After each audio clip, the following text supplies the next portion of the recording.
Bismillah ar-Rahman ar-Rahim. My dear friend, Mr. President, Prime Minister, my dear friend, Foreign Minister, Excellencies, ladies and gentlemen. Thank you all. It is an honor to help open the premier conference of the Rome Mediterranean Dialogues, and I know I speak for everyone here in thanking our Italian hosts for bringing us all together at a critical moment in our history. My friends, this gathering carries forward a living dialogue. Now, for centuries, the people of the Middle East, of Europe, and North Africa have engaged with each other through trade, cooperation, and learning. We communicate through the arts and culture of a common past, through ancient heritage sites and vibrant modern cities on both sides of the Mediterranean. We speak many languages, but shared values give us a common voice for tolerance, for peace, and for mutual respect. In our generation, this living dialogue has come under assault.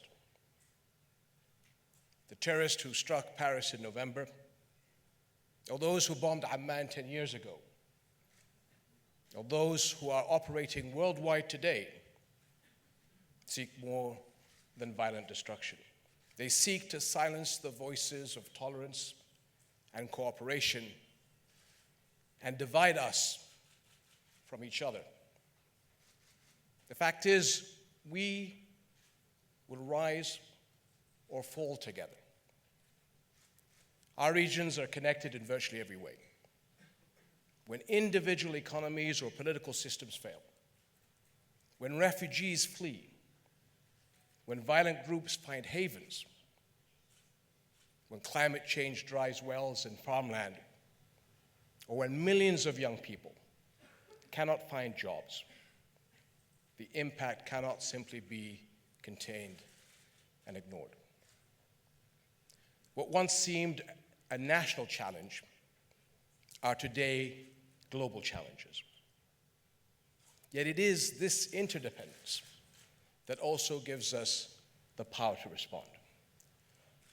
Within our broad Mediterranean region, this partnership unleashes tremendous capabilities to shape the future we need by economic, diplomatic, and security action, and above all, by protecting the core values that will sustain our future.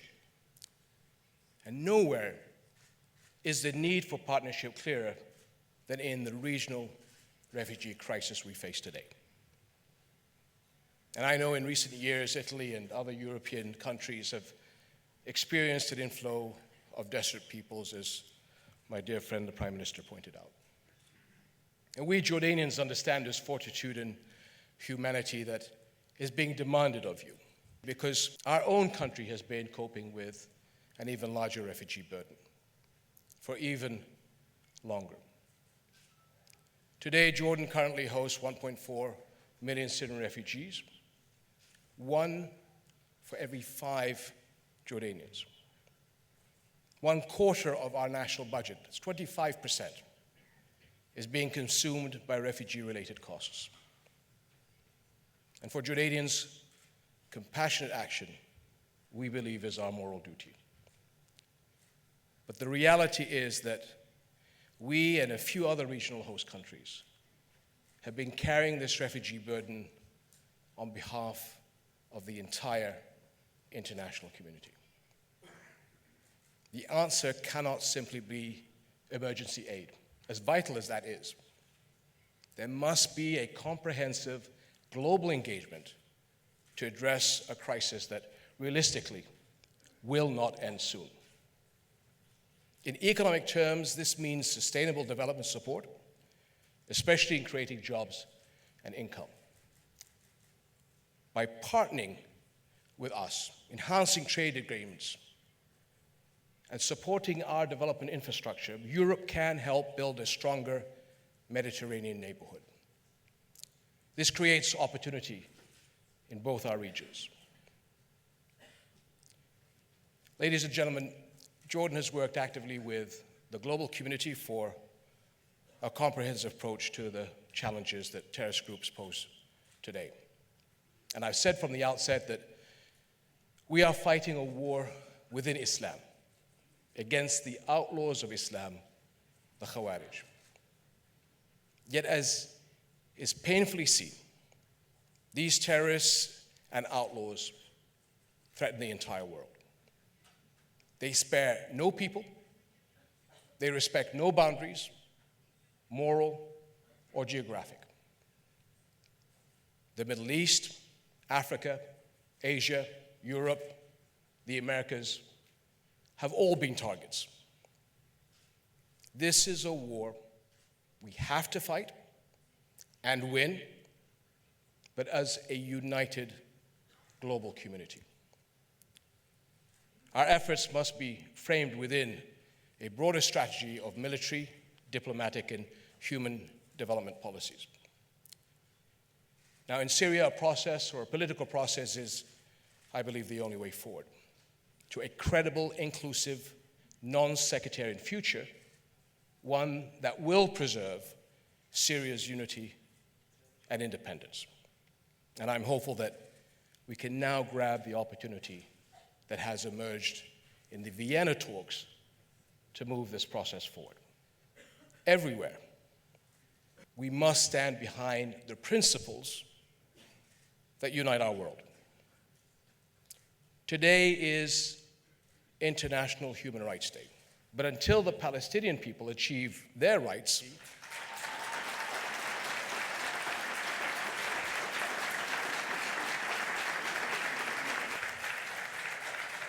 millions of people around the world will be cynical about the reality of global justice. Now, terror propaganda and recruitment thrive on this conflict, and we all pay the price. Ladies and gentlemen, mutual respect is the rockbed of partnership. And we need to understand how critically linked we all are. Muslims in Europe are part of the fabric of history and society, just as Arab Christians are part of the fabric of the Middle East. Europe's Muslim-majority countries and the Balkans, as the Prime Minister pointed out, are part of its regional future, just as our regions are part of a shared global future. No hatred, no persecution of minorities can ever be justified or tolerated. This is the message we must give to the next generation. Islam commands mercy and compassion and upholds the equal dignity of every person. The Prophet Muhammad, peace and blessings be upon him, said, "None of you has faith until you love for your neighbor, but you love for yourself." And this golden rule is found in Christianity, Judaism, and other religions. This is the message we must give the next generation. My friends, at the heart of our partnership are the values of cooperation and mutual aid. Our regions will only move forward by moving forward together. This is a pragmatic reality, but it is also more, because it reflects the moral strength that will sustain us.